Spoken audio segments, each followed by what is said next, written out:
Alors, je suis Samuel Coppens, je dirige le centre d'hébergement et de réinsertion sociale de l'Armée du Salut sur Marseille.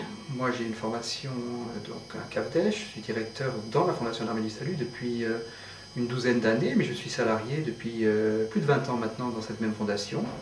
L'établissement sur Marseille, c'est un accueil pour hommes et quelques familles depuis peu.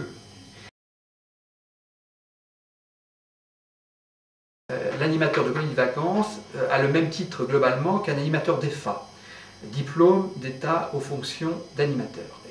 Chez nous, ce que nous avons, ce sont justement des animateurs d'EFA, des personnes qui ont 3 ans d'études pour cela et qui sont pratiquement des responsables d'équipement. C'est-à-dire qu'ils ont une formation très complète, y compris en gestion, en administration, en organisation, qui fait que ce sont des personnes qui ont une capacité à mettre en œuvre des projets, mais y compris les promouvoir.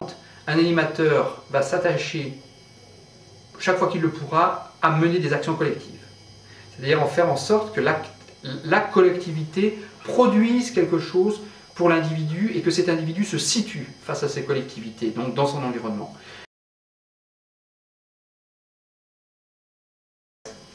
Chez nous, on prend diplôme et expérience. Pourquoi? Alors, il faut acquérir l'expérience, c'est vrai, et il faut un jour démarrer.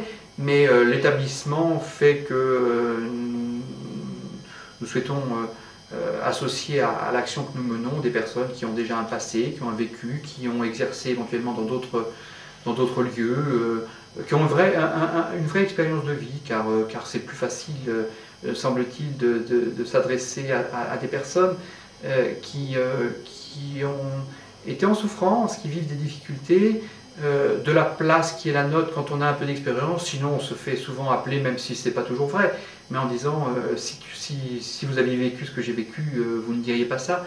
Alors on n'a pas besoin de vivre tout ce que les autres ont vécu pour pouvoir en parler, mais pour autant disons que ça enlève certaines craintes.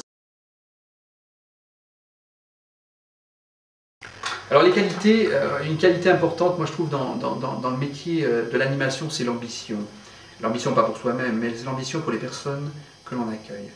Avoir une vraie ambition pour chacun d'eux, ça je trouve que c'est quelque chose de fondamental. C'est-à-dire que la personne qui nous est confiée et que l'on va accompagner pendant un temps, eh bien, qu'on ait le vrai désir de la faire grandir, mûrir, de la réparer, ça c'est quelque chose d'essentiel.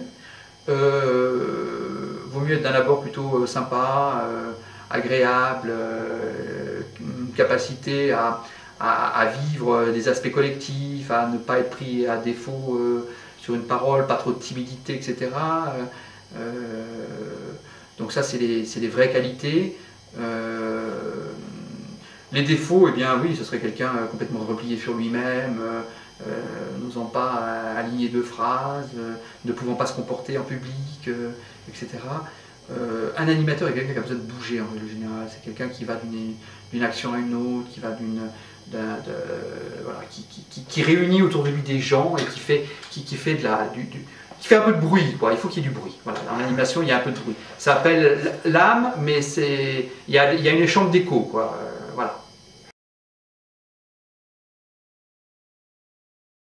Selon l'âge que l'on a, ce qui est important, c'est de se dire j'essaye de faire des stages, et il faut taper aux portes des établissements en disant voilà, j'aimerais bien savoir ce que c'est que votre métier, j'aimerais bien voir ce que c'est que la vie pendant 3 jours d'un animateur, et puis je suis prêt à faire son rythme, et puis alors la Fondation peut offrir tout à fait ce cadre-là, car nos statuts nous autorisent, grâce au bénévolat et tout ça, à permettre à des personnes justement de goûter. Parce que je crois qu'il faut goûter, c'est des métiers où ça plaît ou ça déplaît, quoi. Et on rentre dedans, on ne peut pas en tout cas le faire très longtemps si ça ne nous convient pas. Donc il vaut mieux essayer, c'est des formations longues, donc il faut tenter l'expérience, quoi, et se dire, bah allez, j'y vais.